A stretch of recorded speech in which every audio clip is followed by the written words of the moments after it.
Banyak orang beli emas digital, tapi sedikit yang tahu satu hal ini. Apakah emasnya benar-benar ada? Dan kalau aplikasinya tiba-tiba tutup, emas kamu itu masih aman nggak sih? Atau hilang begitu aja? Yuk kita bongkar faktanya.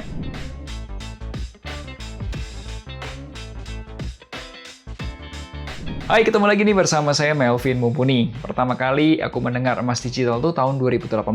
Jujur ya, aku tuh ragu banget. Waktu itu aku bertanya, ini emasnya beneran ada atau enggak? Siapa yang memastikan emasnya ada? Jangan-jangan kita cuma lihat angka doang di layar gitu. Nah, sekarang sudah tahun 2025 dan ekosistem emas digital tuh berubah total. Ada terobosannya, ada risikonya, dan ada hal-hal yang orang jarang bahas. Nah, hari ini aku mau jawab 3 hal penting.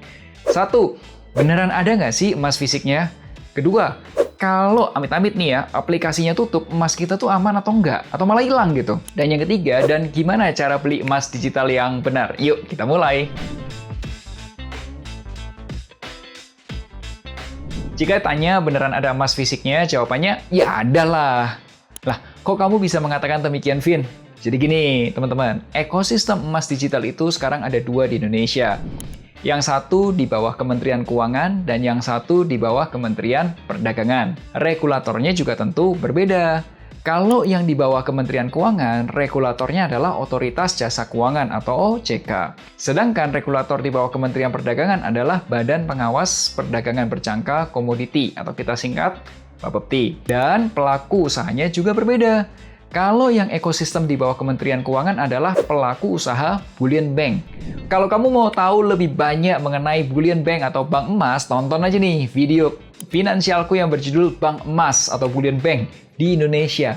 Simpanan emas, deposito emas. Nah, di Indonesia ada 2 perusahaan nih yang menjalankan usaha bullion bank, yaitu ada Pegadaian, anak perusahaan dari Bank BRI dan juga Bank BSI.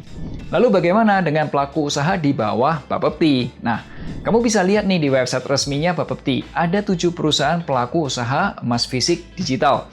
Ada Antam, Quantum Metal Indonesia, Syariah Coin Indonesia, Indogold, Treasury, Laku Emas, dan juga Peluang. Nah, kalau ditanya mengenai ada emasnya atau tidak, Bapepti melalui press release-nya tahun 2024 mensyaratkan punya 10 kg emas untuk melakukan bisnis usaha emas digital. Dan Bapepti mengharuskan adanya kepastian emas fisik dalam setiap transaksi perdagangan emas digital. Jadi kalau ada yang bilang emas digital itu hanya angka, itu artinya salah besar. Emas digital itu ada emas fisiknya. Pemerintah mewajibkan para pedagang juga punya emas fisiknya sebelum jual ke kita-kita, nasabah gitu ya. Kamu pernah beli emas digital nggak, Vin? Aku sendiri sudah pernah beli emas digital di aplikasi Pegadaian Digital. Sekarang namanya Tring. Dan juga di aplikasi Treasury. Kalau kamu apakah pernah beli emas digital? Boleh dong ceritain pengalaman kamu di kolom komentar. Thank you ya. Nah, pertanyaan sederhana. Bagaimana nih kalau perusahaannya tutup? Apakah emas kita masih aman atau hilang?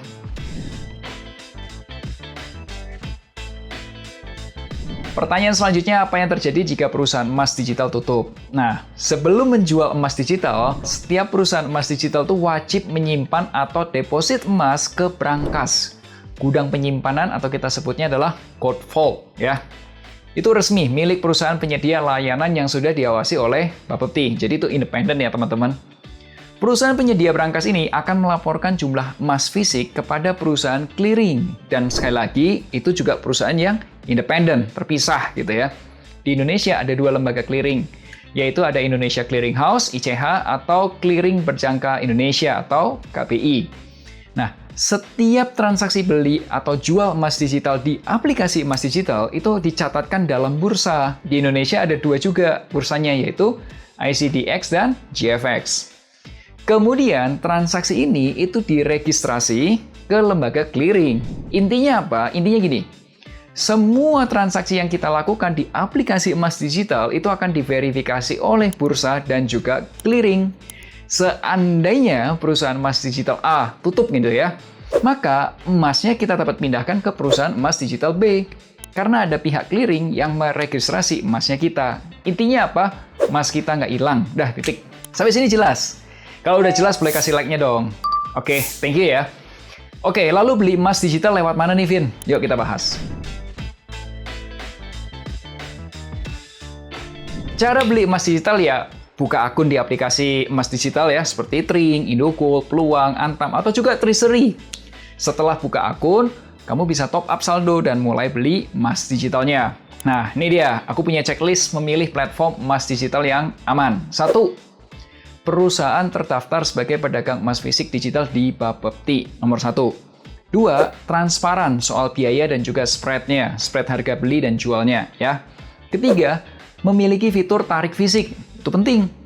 Keempat, kalau bisa ada fitur gadai emas. Karena biasanya orang beli emas itu untuk dana darurat. Kelima, cek jejak digital di Google. Apakah pernah ada masalah atau tidak? Nah, itu 5 checklist dari aku. Aku lagi mau bikin banyak konten mengenai emas digital nih teman-teman. Seandainya kamu ada pertanyaan, tulis aja pertanyaan kamu di kolom komentar. Nanti aku jawab lewat video. Boleh ya? Thank you teman-teman. Oh ya, kami di Finansialku itu punya layanan program pendampingan keuangan atau book plan. Jadi kamu akan dibuatkan sebuah rencana keuangan atau kita sebutnya juga book plan dan konsultasi dengan perencana keuangan di Finansialku. Ya, supaya keuangan kamu lebih tertata. Nah, kalau kamu mau tahu program pendampingannya, kamu boleh nanya-nanya dulu ke adminnya Finansialku. Apa sih itu program pendampingan, berapa harganya, dan apa yang akan kamu dapatkan? Silahkan klik link di sini atau hubungi nomor WhatsApp berikut ini. So, ingat selalu hargai kerja kerasmu, share kalau kamu suka video ini. Sampai jumpa di Melek Finansial hari Rabu depan. Akhir kata, make a plan and get your financial dreams come true. Tonton juga playlist investasi emas.